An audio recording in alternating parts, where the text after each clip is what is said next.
Hello and welcome to the Feeder Series podcast. I'm your host, Jim Kimberley, and today we have two returning guests to shine a Feeder Series spotlight on, and two drivers that are sharing the same team for the 2024 season. Not only that, one is an F3 vice champion with the other the F3 champion from 1 year earlier, and they'll undoubtedly be race-winning drivers in F2 2024 at the very least. Our drivers in focus today are, of course, Victor Martin and Zak O'Sullivan, and you can head back to episode 32 to hear from Victor just before he took the F3 title. Great listen with his other teammates, and then Zak is continuing what has somehow become a tradition of speaking to the Feeder Series podcast early on in the season. You can head back to episodes 13 and 52 for more chat with Zak. But before you do, welcome back to the show, both of you. How are things going? I know, Zak, at the moment you are at a golf course as we speak just before preseason testing starts. How's that for you? Sorry to interrupt the round. No, all good.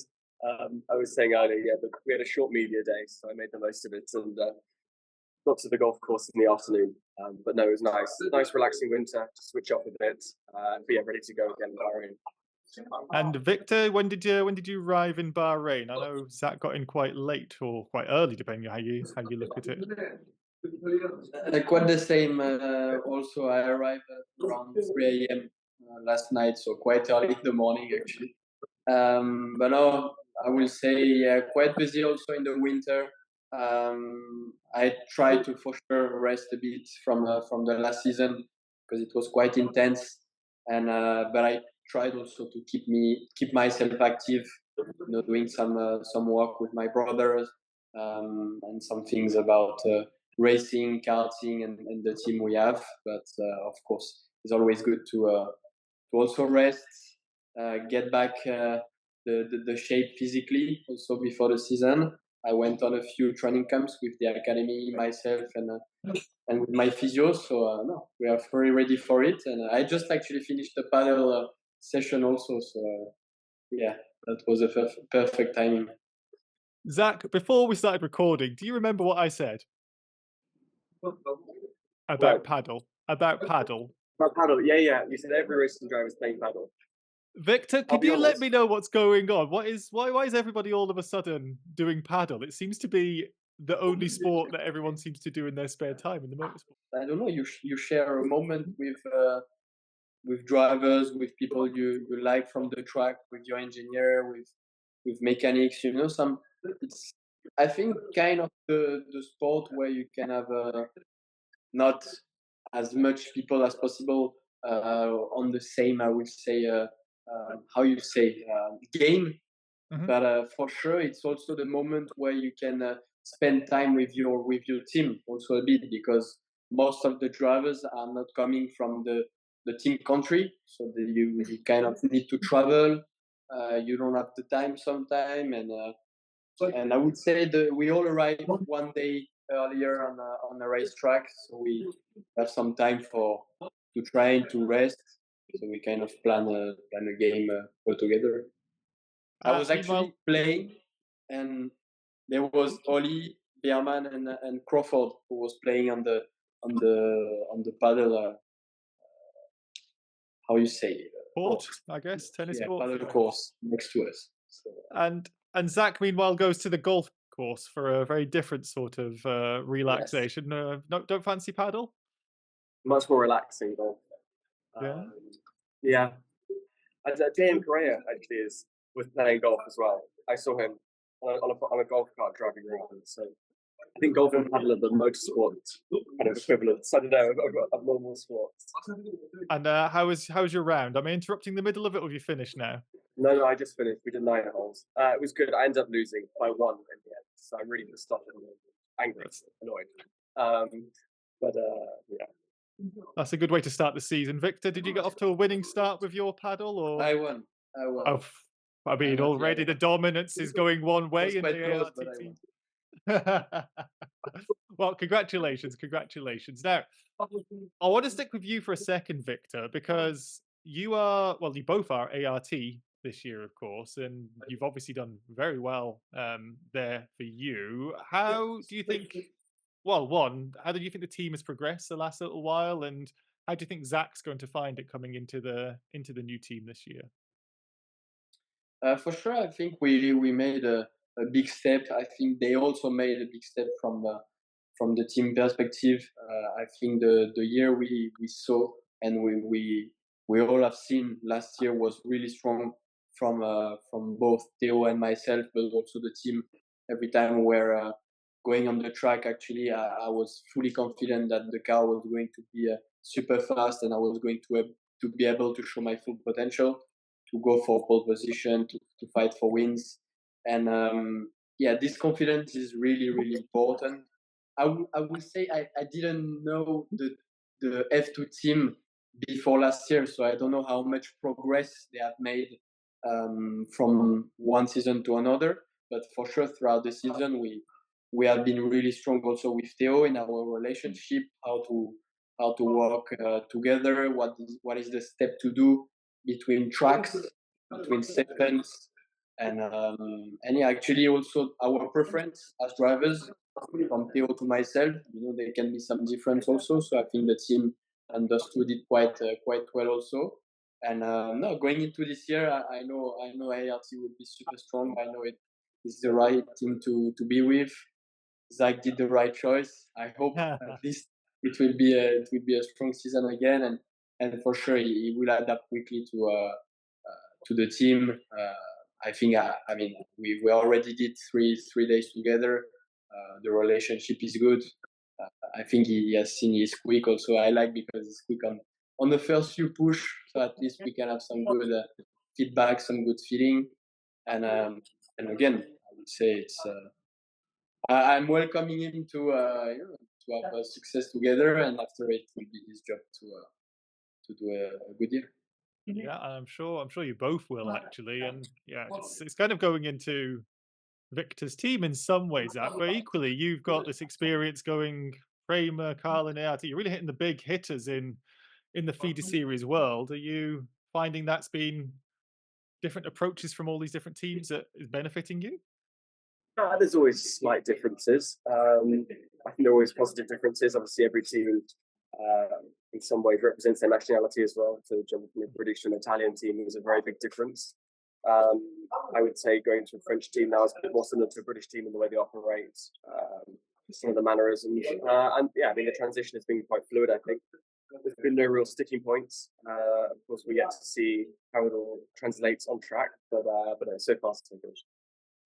Excellent. I'm yeah, really curious. Obviously, speaking before the preseason even starts at this point, we've not even had the testing as we chat. So we could have both of you as race-winning drivers and a sterling start to the season by the time this podcast goes out. I'm excited to see just the entire F2 grid. It's a really stacked championship. What a year to make the step up, Zach. It's it's looking really strong.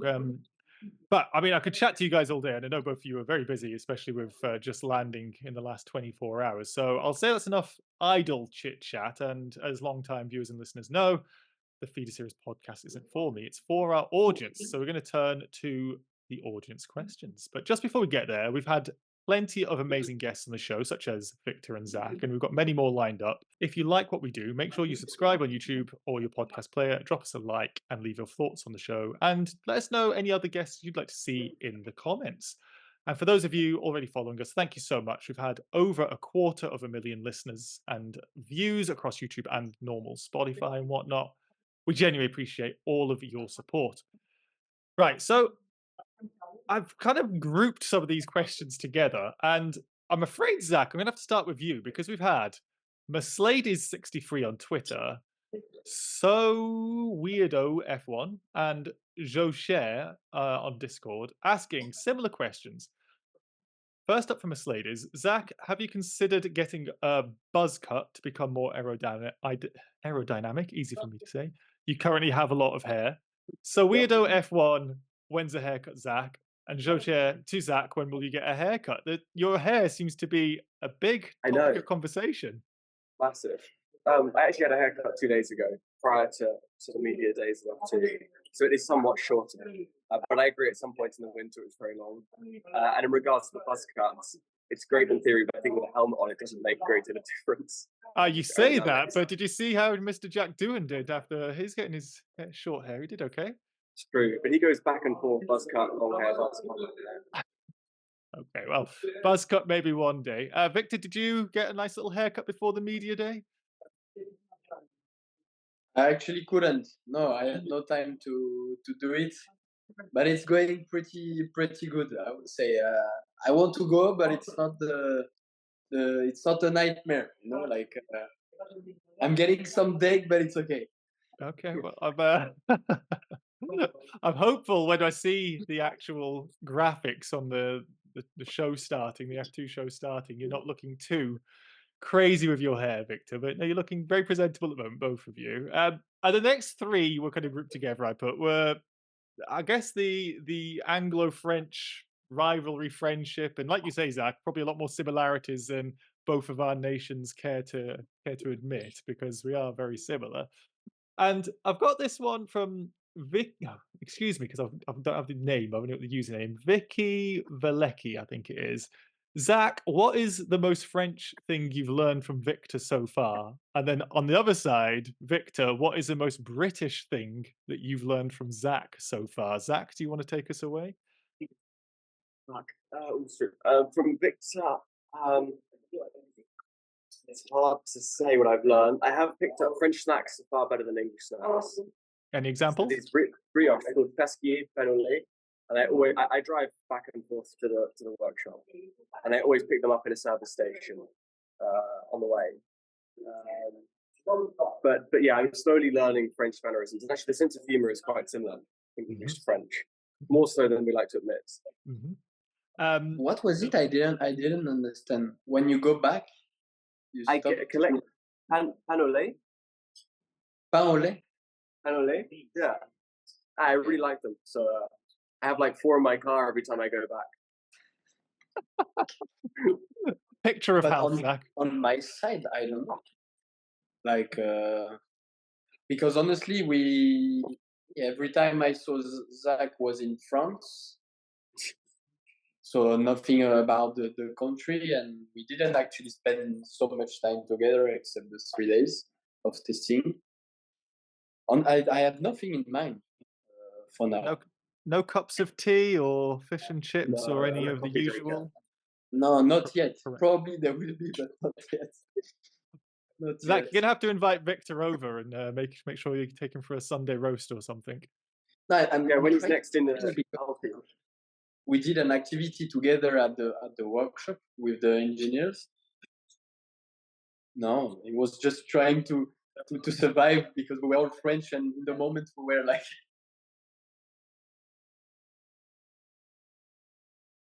mood, and I think we lost a bit Zach because we're trying to sort out something in French, and he was trying to understand.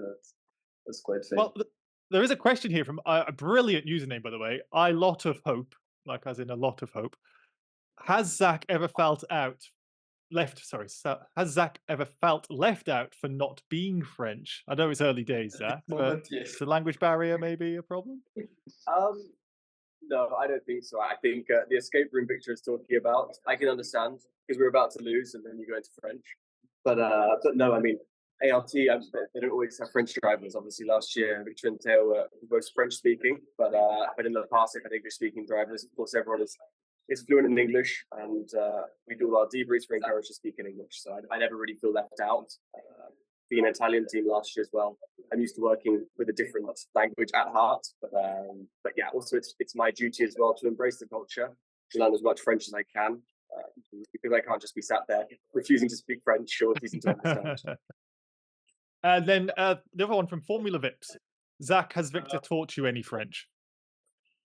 No, but honestly, it's true. Like, we didn't spend enough time like outside. We spent 2 days in the sim and 3 days in Abu Dhabi. So. Yeah, outside the prep with the team and the testing. Honestly, it has been, I think, quite busy on both sides, with training camps with Alpine, for Zach with Williams. I mean, we're a bit on our side, so no, we'll have time, I think, for sure to discuss about that. If there's anything like I know about junior racing drivers, that foreign language exchange is all about swear words. So I'm sure, Zach, you'll be learning some of the words you shouldn't soon enough. That's But the problem. yeah, isn't it? But Victor, you actually make a very good segue because F1 Kimmy wanted to know both of them are part of young driver programs of different F1 teams and recently have been doing training camps with them, as you said, Victor. I was wondering if they see or feel a difference in how prepared they are for the upcoming season. Well, this upcoming season compared to other ones, since being supported by F1 teams compared to how it was before. Now, both of you had affiliations for quite a while, but it's maybe difficult for you to remember, but Zach, when you're going for that GB4, GB3 seasons compared to now, how does that change? I think it's very useful. I think less so at the lower level. I think I felt always prepared going into seasons prior to being the Williams. I think at a high level, there's a lot more when you're closer to Formula One. There's a lot more relevant data to compare to F1, whether it be fitness, whether it be sim stuff. So it is very useful. You do feel prepared. Of course, my main priority, as with Victor, is having a good Formula 2 season. You can then use your academy's framework to aid that season in areas that perhaps the F2 team can't fulfill. But the main focus every year is to complete your season as well as you can with your Formula 2 or Formula 3 team, and use the academy around that to fill in any gaps that perhaps you might need. Victor, on your side, you say you've been doing a training camp. Where was it you went? Did you go to Tenerife. Tenerife, that's what it was. Tenerife. Yeah. How was it? And how was this from before you went to Alpine, which you've been there for what, 4 years? 3 years? I have been actually. It's the fourth year I'm going in Tenerife, so I'm getting used to it. It's like a second home for the winter, I would say. But no, I mean I remember when I was a bit younger, but actually I was with Renault Sport Academy before, so since 2018. It's kind of always the winter time is dedicated to training camps, to the full preparation, physically, mentally, technically with the team. I get I kind of they give us some time to go also to Enstone, to the factory, to the simulator. I do even more now because now I'm in F2, so it's kind of closer to F1, so they use you more. But I would say, it's really important.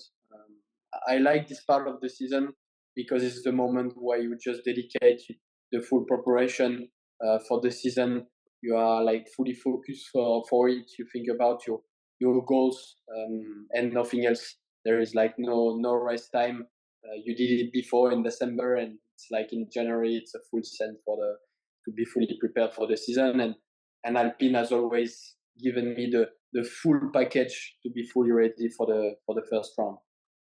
I'm going to do the thing which I hate that I do, which is ask more questions based off the audience questions. But both of you, I would say, now are almost the de facto lead, as in longest serving member in the support series of each academy. Are you feeling almost a leadership role, Victor? Like, are you thinking these younger drivers coming in that you need to show them how it works? What do you mean? You mean like I'm the oldest of the longest of the academy? Yeah, exactly. The longest serving one. You've been there a while. You've got new drivers coming in.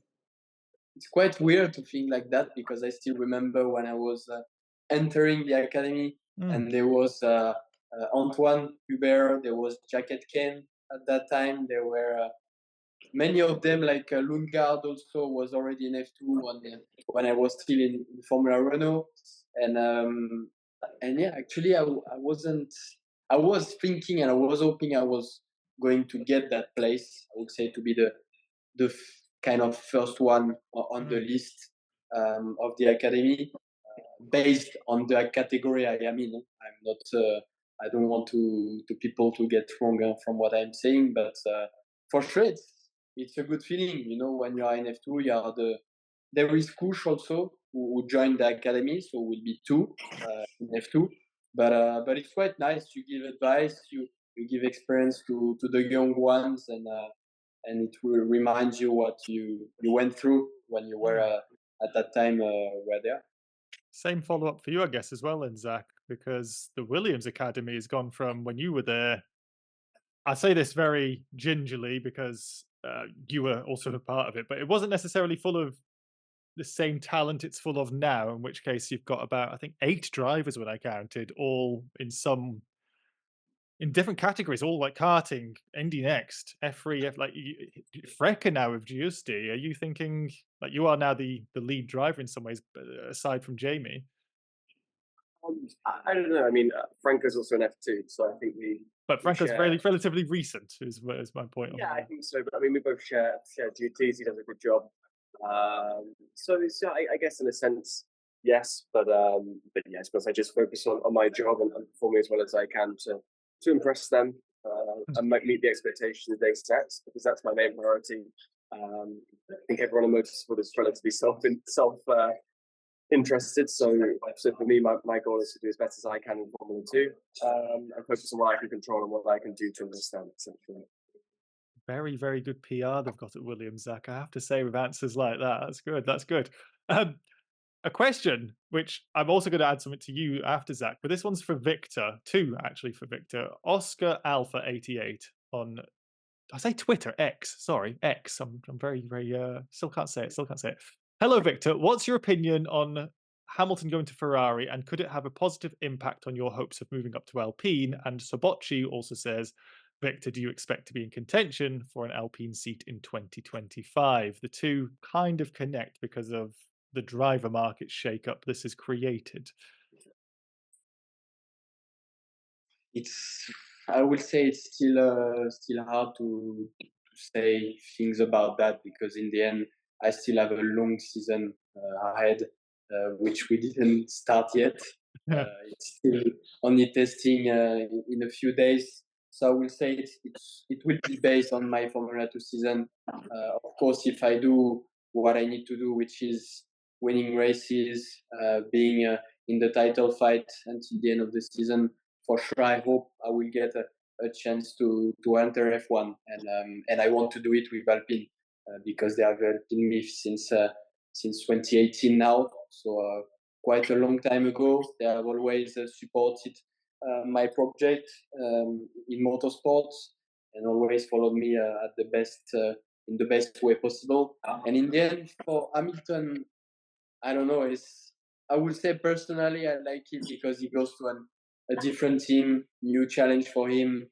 It's kind of putting challenges for the championship. You see one of the greatest of all time in a red car, in a different car that he has been since a long time. So I would say personally, I like it because I always like Lewis, but that's a personal opinion.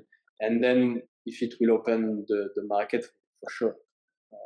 I can see, Victor, your inner fan coming out when you're talking about it. Like, you've got the business side for can I get a drive, but you've also got it's exciting, and Formula One's exciting. Yeah, for sure.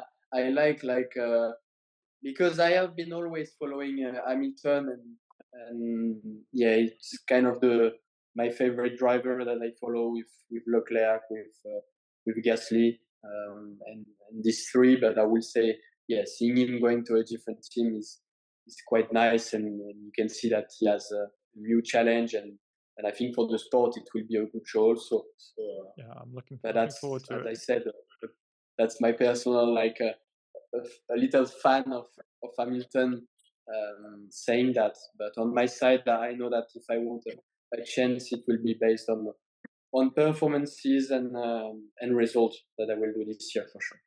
I completely understand. And my sort of tied question to it for you, Zach, is it's created a bit of uncertainty with Albon being lined up for his recent year last year, making him quite attractive, which may open up a seat or 2 seats at Williams. So are you seeing that as a potential, or are you going to go down the PR route of need to see how it goes? PR route, I think it's true. You have to see how it goes. At the end of the day, you're not going to make it to Formula 1 without an impressive F2 season. So that's a priority. I think any shake-up in the driver market is a good shake-up, especially for young drivers. None of us really want a stagnant kind of driver market. So it's cool. As Victor said, it's cool for F1 as well. Any shake-up in big teams especially is always a good story, and it's great for the sport. what it means for us, I'm not too sure. I'll be able to tell you a bit better in 10 months or so. But for now, my focus is, as Victor said, is prior to preseason testing. So my focus is F2. I'm doing everything I can control and everything I can do well.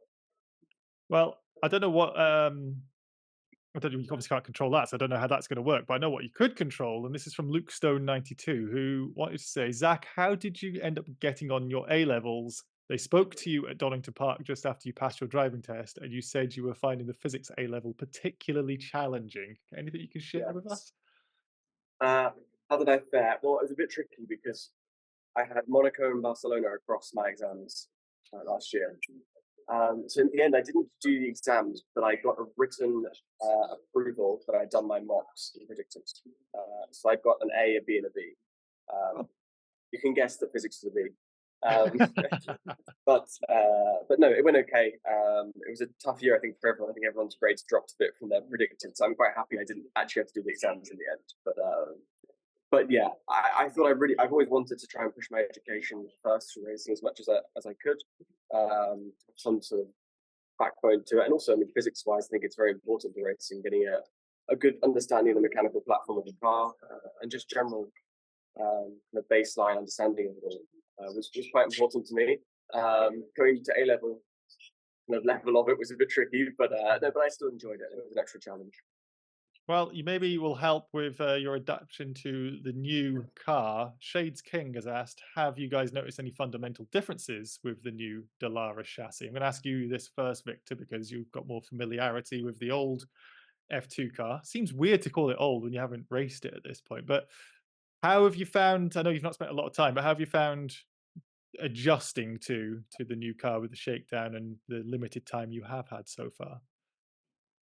Honestly, it wasn't a big change. I think everyone has been able to feel this, and I think everyone will be able to say it also that it's pretty close to the old one.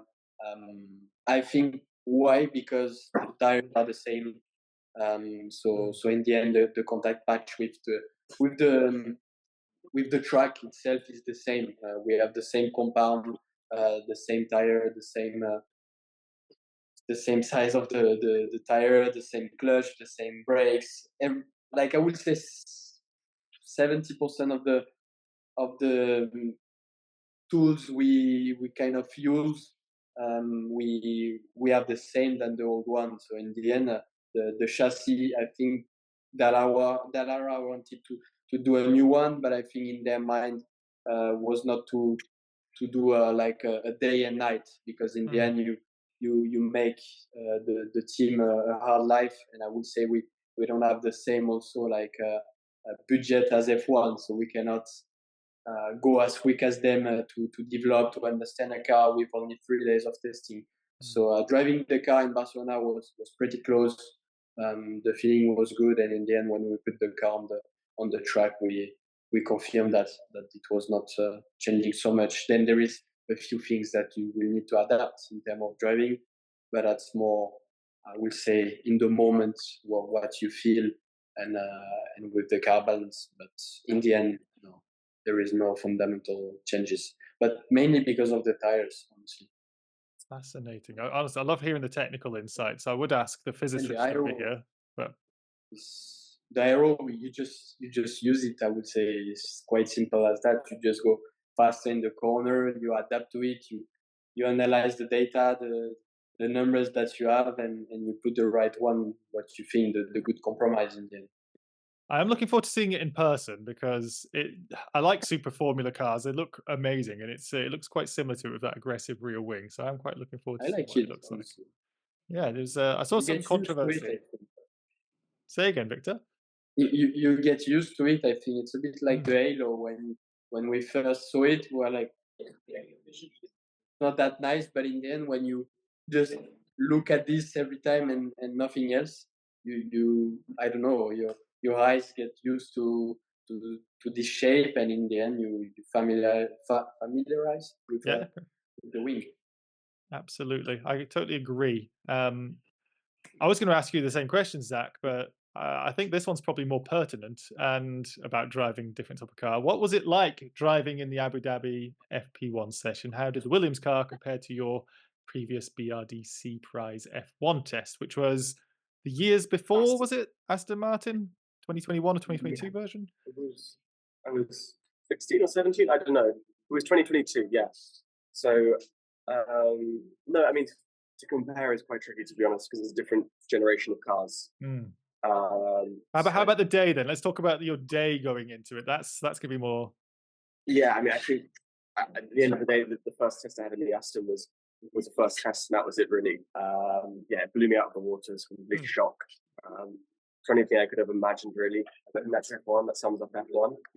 But FP1, I felt a lot more prepared. I had done some running obviously before, so I knew what to expect. And I think being on an F1 weekend in FP1 with 19 other cars on track, seeing all the F1 drivers drive around was really cool, and a moment for sure I won't forget.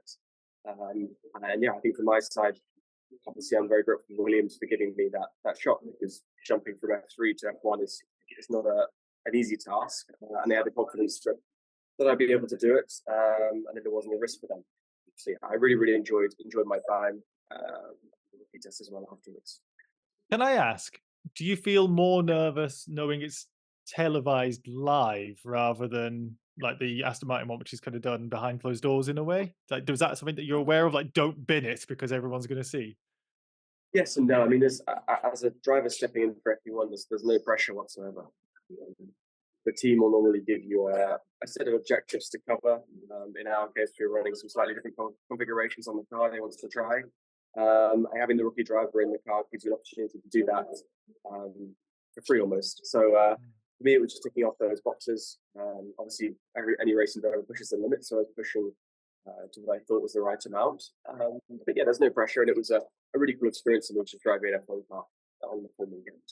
Tell you what, I would not want to be an FP1 for the first time and have to go as the first corner a tunnel in Abu Dhabi with the longest It was my car. first time at Abu Dhabi, full stop, actually, as well. So, but it was okay. It was fine. Clearly, you did well. You did very well, mate. Victor, Leo Lawshare on Discord wants to know what the daily schedule looks like at the Tenerife camp for your Alpine Academy. Oh, quite busy. I will say I still have a bit in mind. 7:15 wake up, then going for breakfast around 7:45 with the whole team all together. Then leaving around something like 8:15, 8:30 to the sport complex. First strength and conditioning session from 8:39 to 12, I would say, with a bit of rest. We don't like push for 3 hours, but we get some rest. But I would say the morning was more for strength training. Then we come back, some lunch, and then in the afternoon 2 more sessions.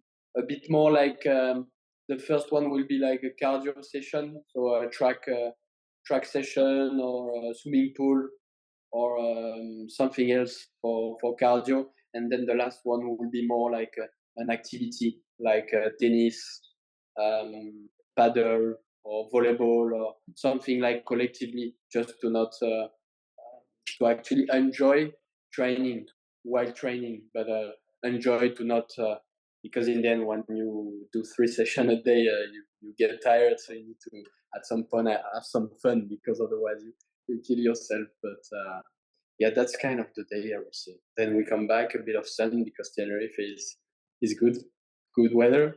So and then you shower and you go for dinner. But, so yeah. There's no sim, there's no karting, anything like that. Just all not there because we don't have the tools for it. We cannot bring anything there except the conditioning, like the cognitive training. We did almost every day. Some with like specific training for neck, for reaction time, for just the cognitive and the specific muscle that you use in the car. We were doing every time, but with some exercise that we could, because we are in Tenerife, so we need to take the flight. You cannot bring. There is no simulator there. There is no. We are actually not allowed to go karting except if it was a proper one to actually train. But there is not there is no racetrack there. So I think there is one, but it's like for fun. It's not. I could imagine all of you guys turning up and just defeating the tourists by about 5 seconds a lap or something. That would be quite a sight. Yeah, it's like the normal question they ask: have you done any karting before? No, never. That's my first time. I'd love that. I'd love that. I've got. I guess it's like quite a deep question, which I'm going to just round off the podcast with. And I don't know who wants to go first, but it's from Alex on Discord, and they want to know what's the best piece of advice that they've received in their life. Is there anything that strikes out to both of you? And please, whoever can think of something first, what is the best piece of advice that you have received? It's a very deep question. I have one thing. Like, it's quite simple, honestly. It's to always accept things like they are coming to you, because in the end, there is things that you cannot change, especially like in the moment, when something happens, either if it's good or bad. Mostly when it's bad, because then you kind of improve it. If it's good, then it's good. But if it's bad, something bad, you just need to accept it, because otherwise you don't do a step forward if you don't accept it. If you are not like at peace with it, then you cannot improve it. You cannot do a step forward. You cannot change the thing. You cannot. You don't go further. So I would say just accept things like they are coming. If you don't win, it means you are not prepared enough. It means you didn't do something well enough, and you should do something differently. So I would say just simply accept things like they are coming. I like that a lot, Victor. I remember we spoke before your F3 debut, just before your F3 debut, and you were already mature at that point. But I can hear already that you're mentally more experienced. You've done so many more races, and you've bounced back. So I'm guessing it's all from a few years of experience racing in the F1 support weekend. I love it. I love hearing that. Zak, I'm going to throw it to you and put you under the spotlight instead. To be honest, I think I'd echo that statement, perhaps in slightly different words. I think, especially in the sport we're in, motorsport is so, to put it simply, random. You can never predict what's going to happen. There's so many variables involved. You can have a mechanical failure. You can be shaken out. You never know what's going to happen. And if you dwell on everything, it's going to a downward spiral of wondering, oh, what could I have done better? What could I have done this? Whereas sometimes you go, look, it's happened. I can't change the results. Get on with it and do your thing again. I think as long as you trust your own process, the worst thing I think you can do is be reactive to failure sometimes and just go, actually, it's probably better if I do trust my own process. It's got me so far. There's no point in reinventing the wheel when it has worked in the past. And I think in motorsport especially, it's very easy to do that. So you can get caught in kind of ruts. You see it in F1 with certain drivers and certain teams, and they just get stuck in these ruts where actually when you start to think about stuff more, you lose the natural essence.